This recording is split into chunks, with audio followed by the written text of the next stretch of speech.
I fought beside your father, boy. The line of kings died with him. I mean, once he conquers all the clans, he'll have to marry someone eventually. And I mean, it wouldn't be hard for someone to fall for him. What do you think? I think he's too old for you.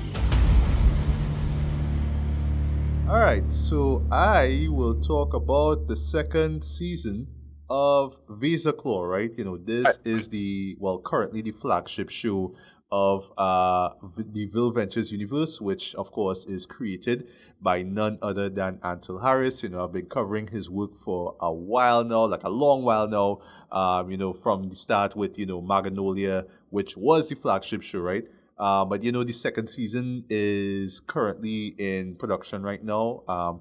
Or is it pre-production? Let's just say for now production, right? With a new lead, you know. But I don't want to say anything else beyond that, right? Because that's really all I know right now. But yeah, you know, when it comes to Vaser Claw, right? You know, I talked about the first season when it came out, right? And you know, for what it was, right? You know, since this is like meant to be the show to really carry, you know, Vil Ventures further, yeah, I appreciated it back then, you know. I enjoyed it for what it was, right? This was basically Ansel just taking his sci-fi superhero comic book ideas and really putting them to screen, right? And I'll talk about, you know, certain aspects of it that I hope will be improved with the upcoming season. Okay? Yeah, no surprise, you know, we're going to get a third and potentially final season with this, right? But yeah, what this season is about in a nutshell, right? So we continue with the further adventures of Vaser Claw, right? Who is destined to become king of the of the Claw clan, right? And this is like this big clan of individuals who have been split up, you know, over the centuries, right? So now they reside on this particular planet, and they're not really like warring tribes or anything like that, right? But they are not close, or at least they're not as close as all that, right? You know, there's a couple of tribes who know each other and they work together and whatnot, right? But over the years, because of the civil war that was set up in the first season, yeah, you know, there's more divide between these smaller clans, if you will, right? And it's basically Vaser's job now because, you know, he was pretty much, I don't want to say ordered, right? But he was requested by King Razor, right? You know, to pretty much unite these smaller clans, right? You know, with him at the top, right? And the whole idea is that they have to prepare for this civil war that is, you know, basically gaining traction. That's the best way I could sum it up, right? So he has to go to this planet to do so, right? In the process, he meets these brother. It's basically like these brother and sister villagers, right? You know, and they pretty much become his guides. So you know, they are going on the adventures as they go from place to place to place, right?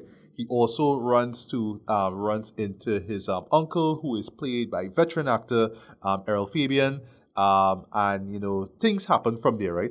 While at the same time now, his wife, right? Well, his actual wife. Why I say his actual wife is because they were married in secret, right? This was something that was revealed in the last season. But yeah, pretty much his wife now goes on this side quest, right? And it's how it's set up, right? Because basically she just says, you know what, I want to go on this random planet. There's this particular flower that I want to get, and I want to go there. And there are these two bodyguards, right? One of whom is Lance, who appeared, or I should say first appeared in the spin-off series that would be Sister Bond, that was aired, you know, that was released, a few years ago, right? But, you know, he made his official premiere, or I should say official introduction to the Vil Ventures universe at that time, right? But yeah, he shows up and there's this new, you know, soldier who is there as well, you know, and yeah, you know, it's just basically the side adventure involving them, right? But what really is going on there is that she's looking for this particular general, right, who was introduced in the last season, and he's the one who's pretty much kind of spearheading this civil war. So he's like basically like this, let's just say this basically he's just this criminal on the run. So she feels like this is her job. Like she has to go and find him, right? It's not so much Visa's job, it's really hers, right? Because she is of the royal family and he's just there because, he was brought into it basically, right? Because, his dad, and we see a little flashback involved with that. And there's also a side story involving Acuna, right? Who is, technically a fan favorite when it comes to the Villeventures series that we've gotten so far. And she has her own little backstory as well too, or I should say her little side quest as well. But you see how that connects to the bigger story, and I will stop there 'cause I don't want to reveal anything else, right? So, just to get to the nitpicks, right? Because I feel like at this stage in my career, if you will, of just being a film critic, right? In particular, just sort of observing, the growth of the Villeventures universe, right? Just seeing these films and just seeing how the artistry, right, how the creativity has, evolved over the years, right? So I feel like at this stage now, I could be a little bit more nitpicky, right? But in no way is this me saying that, this thing is terrible and, you should not watch it, right? I think that it is absolutely worth checking out, right? But what I will say before I jump into the nitpicks or negatives is that this is a show where it is absolutely required that you watch the previous shows, right? You have to see the full season of Vaser Claw because regardless of whether you see it on local TV or if you see it on the GT Network website or if you go and see it theatrically, you still have to see the full season. That full season pretty much lays the groundwork for everything that you will see in the second season here, right? You also have to see some of the older shows like Acuna, for example, Tamia, for example, because, slight spoiler, she makes an appearance in this as well. So you kind of have to be familiar with what was done before you jump Right. into the show here, right? But yeah, if I could just get nitpicky here, right? And I say this too because the biggest praise I could give this season here is that just to put it bluntly, Ansel has been listening to my reviews. He really takes in what I see when it comes to the criticisms, just the stuff that and constructive criticism, folks, right? Constructive, and just things that could be improved, right? So he is clearly listening and clearly following for the most part what I've been seeing, right? So what I will say, just nitpick wise, right? When it comes to just like visual wise, right? A majority of this season takes place outdoors, right? Which is fine, right? And there's like a lot of foliage, right? A lot of trees, a lot of bush, right? Because he is filming in these areas, right? At times, right? And even when it comes to like big budget films, this is a major issue, right? Where literally we will go from place to place to place, and you're never really exactly sure where the characters are. Like, I mean, like, yes, you will get like a title card or whatever it is, right? But because a majority of the locations look the same, right? It's sort of hard mentally to gauge where characters are, right? Especially when they jump from Vaser to Acuna to Vaser's wife and all that, right? It's sort of it's sort of like hard to sort of gauge where characters are, right? And in particular, there's numerous moments where the shot composition is very tight, especially when it comes to conversation scenes, and usually they center on like one face or one person, as opposed to like two people in the same shot, right? So I'm just saying this because I just wish, I hope that in the upcoming season, there could be a greater effort put into at least making sure that, the viewers understand where the characters are, right? And it's not just, oh, I picked this particular spot that we film here, but just like, why did I pick this spot? What is this particular scene? What does this particular location say about the scene? What's really going on, right? How can I make this more dramatic, if you will? You really have there has to be effort and thought put into where the characters are, right? Whether it's external or internal, right? And then also too, when it comes to like big conversation scenes, just make sure that we feel the moment, right? That's not say that we can't have those like medium close-ups or whatever it is, but we should still have moments where you really get a sense that both characters are in the same space, and that adds a lot to the dramatic weight that I know that Answer's aiming at, right, with certain scenes, right? Also bring this up too because there are a few like green screen moments, right? There's one conversation scene involving Vaser and King Razor, and an aide, right? Not so much associate, but an aide of the of King Reza, right? I Right. did not get his name. I'm sorry if I didn't get it right. But yeah, those scenes were shot very tightly, right?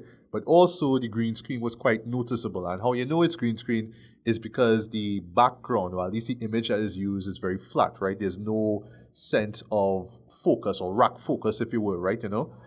Which could be simulated, right? Because it's green screen, you could actually do that, right? So it sort of like took me out of the scene because it really like just sort of told me just mentally, hey, they're in a green room and it looks like that, right? But if there was like a greater effort in terms of just adding a sense of scope to the scene itself, right? Again, like simulating rack focus, I'm like, oh, now I feel like I am in this room or in this particular area with these people, right? Same thing goes with Lucinda in the moments with her when she's doing the research scenes. Yeah, it really feels like she's just in this tight space, But with like a little detail when it comes to like just how the shot is put together, it would make it more like believable, if you will, right? When it comes to when the person views it, right? Also, when it comes to the acting itself, right? Because a majority of the actors here are not professionals, right? Which is fine, right? Um, Line delivery could feel a little stilted at times. Right. There are a few moments where characters pronounce words kind of weird. I'm not gonna say where, right? I will say that the name Capernaum, right, which is like the main planet, right, which is where the royal family is at, right. There's numerous moments where characters pronounce the name wrong, and like it's very noticeable for me, right? And even there's even one character who says it in two different ways as well, right? So the way how I say Capernaum, I am assuming this is the way how that word is supposed to be said, right? But it's just sort of weird that other characters sort of see it in a different way, right? So either it has to be justified in the third season, or you just had to treat it as, okay, let's just all understand that this is how it's supposed to be pronounced, because people watching this will pick up on it too. Because I was able to pick up on it as well too, right? And last nitpick I will give to is while I do appreciate the attention to how music is used, especially when it comes to lining it up, sorry, with the spoken dialogue, right? Most of which is ADR, right, which is fine as well, right?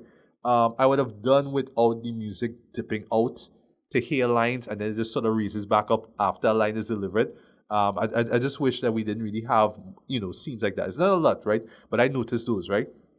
So I'll say just going forward, there should be a greater effort to like just have the music, be a certain level and you could still hear the audio. So it's not like you have to lower one to hear the next one and vice versa, right?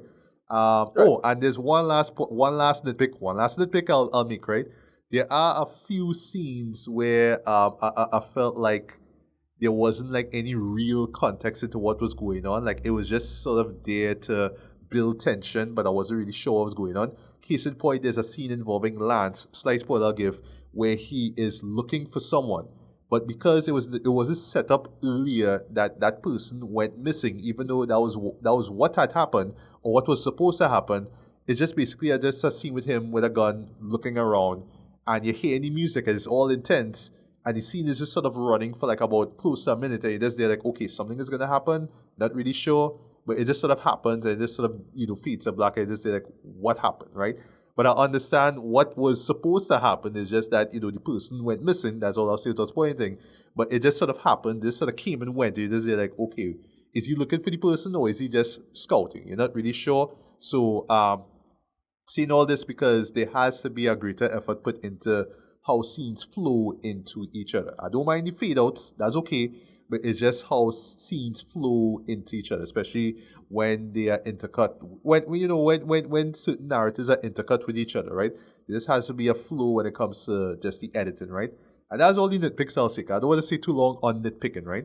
But yeah, when it comes to the positives, though, I really applaud the serious effort put into the storytelling. You could tell outside of like just a few hiccups when it comes to line delivery, I could tell that there was a greater effort put into telling a coherent story.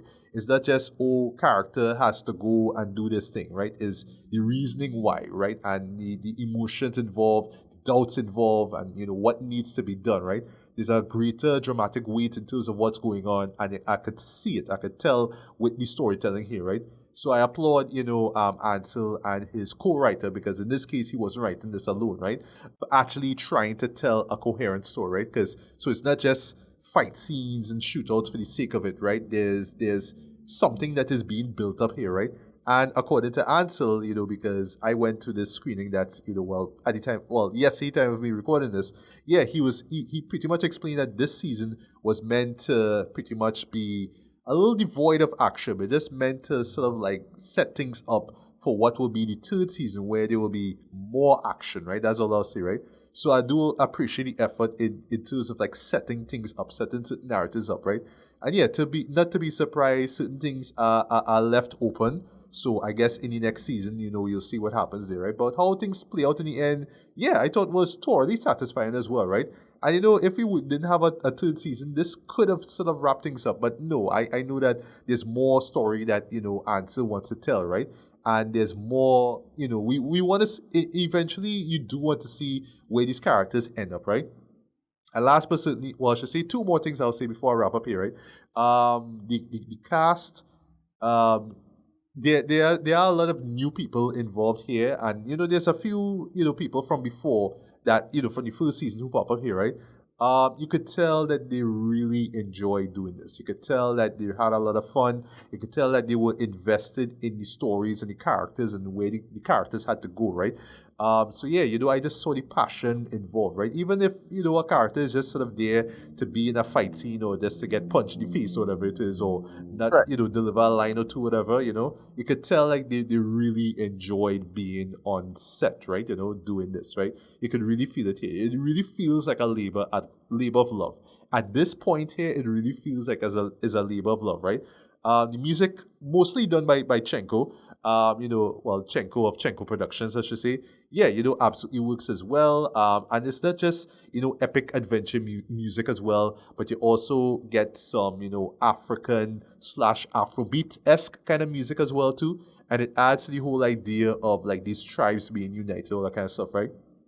To the point that I was watching this, I just sort of like realized this to myself, sort of figured this out to myself. You could really see like the Black Panther influence when it comes to Vaser Claw, and in particular the journey that he goes through here, right? So I really admire how the music sort of reflects that sort of like African sort of like that Black Panther Wakanda kind of influence there, right? So it really worked for me, right? And yeah, just in terms of just the story progression, totally worked for me here. And yeah, where it stops at, I'm like, yeah, I really excited to see where things go from here, right? So last thing I'm gonna say before I get to rate it here. So this is technically my final thoughts here, right? Well, me starting on my final thoughts here, right? The biggest praise though, the biggest praise that I could give Ansel here right now at this stage in his career is that he is continuing to do what he is doing, right? And I say this as just somebody who have seen filmmakers put stuff out and then just drop off the map, right? And it's usually because their films failed, or at least failed in their eyes, right? At least I could say that Ansel has been consistent when it comes to what it is he's been doing, right? And you could see the slow and gradual growth that he has been showing with his work over the years as well, right? There's still a ways to go, right? There's still, I would say, a long way for him to go, right? But I'm hoping with this third season, especially with the stakes that are being set up here, I hope that he is able to reach that point where he could just deliver things in a way that he wanted to, right? Because I could tell like he probably wanted to do things much bigger, but because of a limited budget, he could only do so much, right? So my hope is that with the next season, he could really he could be able, to step things up, not just Right. step things up, but be able to do so, right? Because you have to remember, it's always these limitations. It's always like these budgetary limitations, and it's just a matter of being able to work with what it is you have, right? But given the genre and given the story and the stakes involved, I just hope that he is just able to stick the landing, so he doesn't have to kind of water down his material just for it to be made, right? That's if that makes sense. I want him to be able to make the film, or at least tell the story that he clearly has been trying to tell for years now, right? So I applaud the effort that he puts into his work, and in particular with this one here, right? But I really hope that with this next season, he is able to stick the landing and make the film that he wants to make, right? So without spoiling much, I'm not saying that we're gonna get Avengers Endgame, but I hope that we could get something akin to that, right? That's the best way I could sum it up, right? But yeah, this is the best kind of spoiler-free-ish review that I could give for the full season because I want people to go in as blind as possible, right? Well, blind in the sense that they have to have seen the full season to know what to expect, right? But I didn't want to give up too much when it comes to the narrative, right? And yeah, I had to I had to talk about the nitpicks because they are there, right? And sorry, you can't really gloss over those things, right? But I say these things because I know that there's room for improvement, and I know that it is possible that these things could be fixed, and with the next film, of course, right, or the next set of series that we'll get, right, and we will actually get something of a level that I know Ansel was aiming at from the start, even from the moment he put pen to paper and say, yes, I'm really gonna do this, right? I'm really serious about this, right? So yeah, for this season, for what it is, I'm gonna give this a light to decent 4 out of 5, right? If you're watching this on GT Network or on local television, it's gonna be 4 episodes. But if you are seeing it theatrically, you're pretty much gonna get a slightly truncated version of that, right? The episodes themselves are not too long, but I could see them for myself. And I actually heard from Ansel what this I was given a hint of what is going to be removed, right? But I don't think that with the theatrical version, right? Again, I recorded this before the theatrical version is even came out, right? I don't think that there will be much that will be taken out, right? That will sort of ruin the experience of watching the story play out theatrically, right? I think that you will get the full gist of what's going on, right? It's just that there will be a few things that will be taken out that, if you were to watch it after the fact, either, or maybe not on local TV, but definitely on, on the GT Network website, you will see more detail and context of things that were taken out of the theatrical cut, right? So that's the best way I could sum it up, right? But yeah, again, this is a labor of love. I'm there for that. I am supportive of that. But I do want, and I'm all just basically, right. I'm speaking as a creative too, right? Of growth, right? Of being able to accept constructive criticism, right? And just being able to grow and evolve, and just reflect that in your art as well too, right? And I could see that is what Ansel has been doing. But in particular with what he has set up here with this third season, yeah, boy, this is where he really have to step things up a considerable amount, right? And I'll close this. I know that he is capable of doing so. I could see it. I know that he could do it, right? And it's not just him, because I don't want all of this to rest on his shoulders, right? But is the cast and the crew involved, right? Because you could tell, even with the limitations, you could tell that they are really passionate about this, right? They really believe in this story. They believe in the characters. They believe in the potential of it, right? So yeah, I want to see these characters grow and shine in the next season. I don't know what we will get in the next season. I know there might be, a couple of crossover things. That's my big hope. But yeah, just can't wait to see what we get next year, man. So yeah, just keep doing what you're doing, Ansel. At the cast and crew, y'all did all the thing. But yeah, keep stepping things up, and yeah, when that third season come out, I know it's gonna be much better than we all expected, right? So yeah, definitely can't wait for season 3, man.